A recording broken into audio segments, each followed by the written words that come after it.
What's up, guys? This is the Honest Outlaw here, and today we're going to be talking about the top 5 best new guns of 2020. Now, I'm pretty excited to give you guys this video. I really wanted to talk about a bunch of new guns I've seen at SHOT Show. I put several videos out, but you guys have been asking me to do a top 5, which I generally do every year, but I've been a little late on this year. Sorry about that. Before we do that, I want to mention my Patreon supporters. Thank you guys very much. Because of you, the channel keeps moving. It allows me to buy guns and gear and all that good stuff, and in turn, you guys get Patreon-only exclusive content and also get entered in a giveaway, which we are going to be doing in a few days. Also want to mention my Instagram and Facebook. If you're looking for unique content or seeing stuff before it hits the channel, feel free to go down there. Also, there'll be some deals on those as well. Now we'll get into the top 5. Now, this was a very difficult list to come across because I saw a lot of really cool stuff at SHOT Show. I know a lot of people put out videos recently saying that they didn't see anything unique. Personally, I saw a lot of fun stuff, and we'll get into it right now with number 5, the Ruger 5.7 pistol. Now, I already own this pistol, which is pretty awesome, but I recently saw it at SHOT Show, and it already has become one of the highest selling guns of 2020, and that's because it's fairly unique. It kind of copies the FN 5.7, which has been a very unique bird in the gun market for a long time, but does it for less money and does it significantly better in my personal opinion. The Ruger 5.7 is an internal single action pistol with a 20 round magazine of the 5.7 caliber, which if you don't know is a fairly light but extremely fast caliber similar to a rifle caliber in a pistol. It also has interesting penetration capabilities along with shooting very flat and having fairly low recoil, making it a pretty cool caliber overall. It also comes with adjustable fiber optic sights, the ability to mount an optic, although you have to buy the mount separately. Still better than the 5.7. It also has a manual safety, a pretty good grip with some decent texture, and a fairly interesting trigger, which I personally didn't love, but I certainly am getting used to the more I use it, along with a really low bore axis, lower than the 5.7, the FN 5.7 I should say, front slide serrations, and a full pick rail, all coming in right around $600 to $700, making it a pretty awesome buy in my opinion. If you're looking to get the 5.7, I would recommend going for the Ruger over the FN simply because of the lower price and a better ergonomics and feel overall with the gun. The FN 5.7 always kind of had a weird feel personally, but it did have a cool factor from video games and movies and stuff, whereas you can kind of get best of both worlds now for a relatively cheaper price going with the Ruger. Now, number 4, we're going to go with the Beretta 1301 Comp Pro. That is a 12 gauge shotgun with a whole bunch of stuff on it. The Beretta 1301 Comp Pro is a shotgun that I was looking forward to seeing at SHOT Show because I had heard of it before. I'm a big fan of the 1301 platform, but I felt like it was missing a few things to make it a really, really good shotgun, and I think the 1301 Comp Pro really does it for me.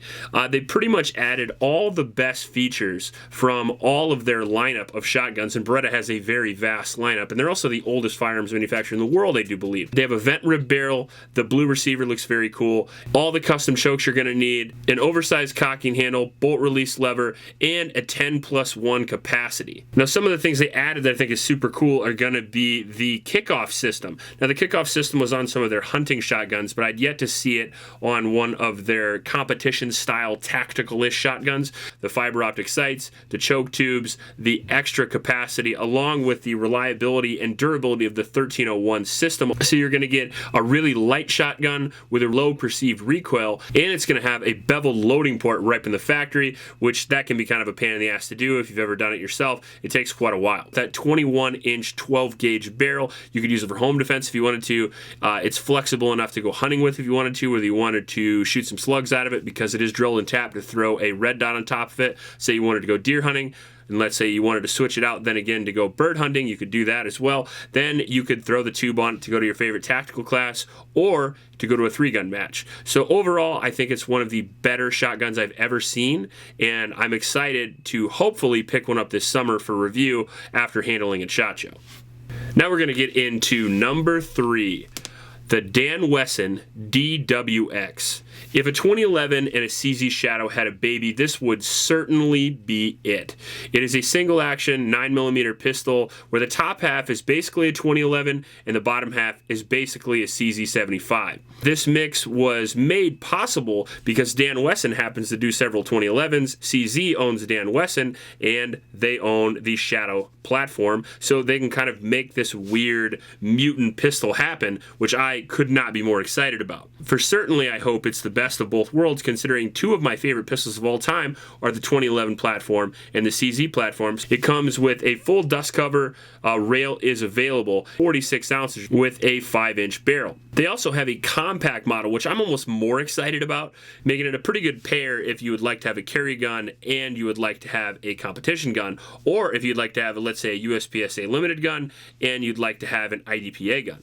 Now, the CZ75 is known around the world for being extremely ergonomic and extremely fast shooting. Couple that with the unbelievable 2011 triggers, you all know it's the best trigger system, a match made in heaven for me. So you're going to have low recoil, you're going to have extremely accurate shots, and on top of that, you're going to be able to put most of the 1911/2011 trigger accessories and slide accessories, things like that, and you're also going to be able to use, I believe, CZ75 grips. Either way, that gun comes in at around $1,700, making it actually pretty affordable if you're unfamiliar with the 2011 world.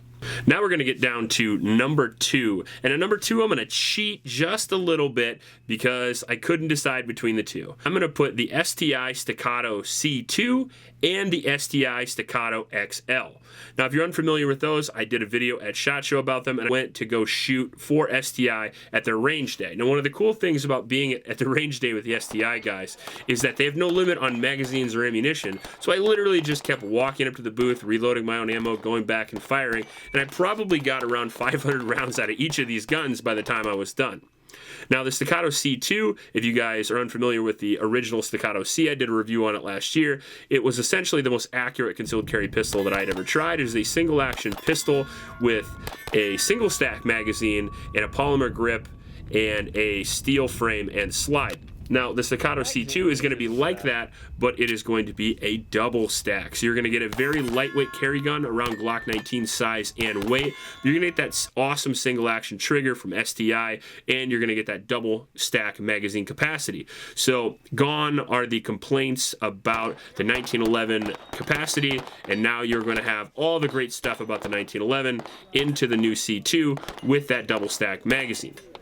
Now, the Staccato XL is essentially their newer version of a long slide 2011 pistol. It is going to have adjustable fiber optic sights, a full-length gust cover, combat style hammer, ambi manual safety, grip safety, phenomenal trigger, and their brand new grip module that both of them are going to have. So originally STI kind of molded their grip module, or their grip I should say, around their magazine, whereas now they've went a step further and tried to make it significantly more ergonomic, and I feel like they have done that. The grip isn't quite as aggressive as the old tree bark version. The way that it molds in your hand feels really, really good. I was very pleased about these pistols when I fired them. I initially wasn't incredibly interested in them until I showed up and actually shot them, and holy crap, that XL stole my heart. It's got some pretty awesome front slide serrations, as I said. It's got a tactical rail, comes with a mag well, and it comes with some pretty awesome slide cuts in it, lightening the slide just perfectly enough to have the perfect blend between speed and recoil impulse. The gun handled like an absolute dream. So I was so impressed with it that I had to put the XL at least at number 2. 5.4-inch bull barrel, diamond-like carbon coating, and it's going to come with 2 of those 140 magazines and a 2.5-pound trigger, along with the fact that it's going to shoot faster and more accurately than almost any platform on the planet. And then I shot the Staccato C2, as I said, which I also could not get out of my head, considering it shot amazingly well in its own right and also has that high capacity. I believe they can take 140 and 170 millimeter mags, so you're running anywhere from 21 rounds all the way up to 30 rounds, depending on which magazine choice you decide to choose for your Staccato XL or your Staccato C2. Now, the XL is going to be up there in price at around $3,300, but the C2 you can find for relatively cheap. I've seen them as low as $1,900, but you do have to look for them because they're not quite as available as your average Glock. Now, before we get to number 1, we are going to do some honorable mentions, and sorry, but there are a few. Now, the first honorable mention, and the one that came closest to being on the list, is going to be the Palmetto State DS9 Dagger. I was super impressed with this gun, but I couldn't put it on the list because I'm entirely sure how far they are in production or when they will be out. But they do come from Palmetto State, which is a company that I think at least has a really good track record of reliability and durability. The thing that makes it so exciting is it is essentially a brand new $300 Glock. It looks like a Glock Gen 3, it feels like a Glock Gen 3, and from what they told me, it takes all Glock parts. However, I don't want to boast about it too much until I can see a whole bunch of reliability tests proving that it is reliable as the Glock. Another gun that came very, very close to being on the list is going to be the B&T ACP 10 mil. It's the 10 millimeter subgun from B&T that I shot, and I was absolutely amazed by that gun. It felt super smooth, barely felt like I was shooting anything at all, and it was shooting that 10 millimeter cartridge. Along with that, you're going to have the H&K SP5, the new, essentially the semi-automatic MP5 that HK has finally released to the American public because they only hate you a little bit. So now that I got through all those honorable mentions, we are going to get to number one. And there was nothing else. There was nothing else that I wanted to go see more. There was nothing else I was more excited to shoot. And there's probably nothing else I was more impressed with. It's maybe the most innovative gun of the last few decades. It is the Laugo Arms Alien Pistol. Gas operated, semi-auto 9mm, unlike any other gun produced. Designed to have extremely low recoil and an extremely low bore axis and be very, very fast. It comes in right around 40-ish ounces, and it is still not available for the American public. However, for the first time, they did have them on American soil at SHOT Show, and I believe they'll be available here shortly. The current kits, the first 500, I think are around $5,000, and I do believe from what they said, the price is going to drop after that. However, with these boutique-style guns like this that have never been around before, sometimes you got to buy them before they're gone, and sometimes you have to worry about customer service. But all that aside, all the pitfalls and the danger and the price, it all seems to definitely be worth it to me because of simply the unbelievable innovation that they had with this gun. So not only is it gas operated, but it also has a system to lower the bore literally to your trigger finger when you're pulling the trigger. It's amazing how low the bore is, and that gives you a very unique recoil impulse, which basically doesn't allow any muzzle flip at all. On top of that, it has top rails on it, which can easily be changed out very quickly and will maintain zero. So you can switch your gun from an iron sight gun to a red dot gun without having to re-zero anything at all. You can just flip them on there and flip them back, no big deal. It also has, it looked to me and felt to me like classic CZ75 ergonomics. The gun is supposed to be extremely reliable, and I can vouch for the accuracy because immediately within 5 or 6 shots, I was hitting an IPSC target at 100 yards with it with no problem at all. I shot about 50 to 100 rounds, as memory serves me, piled a few out to check the recoil impulse, and then also slowed down to try the trigger.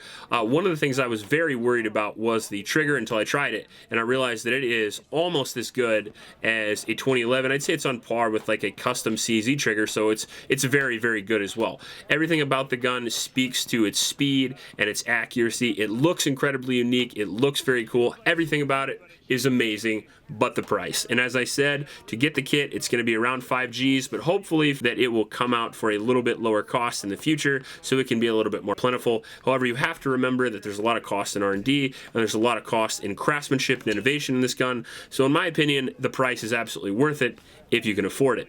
Don't worry about it. You can probably sell a kidney, or at the very least, tell your kid he can go through college all by himself, and you'll have yourself a Laugo Arms Alien Pistol. If you like this video, please like and subscribe.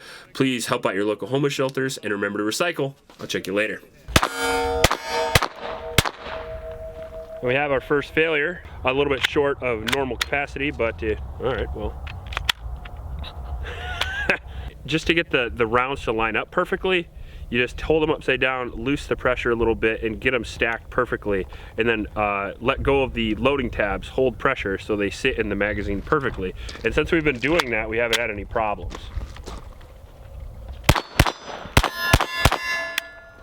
And then I say that. Okay.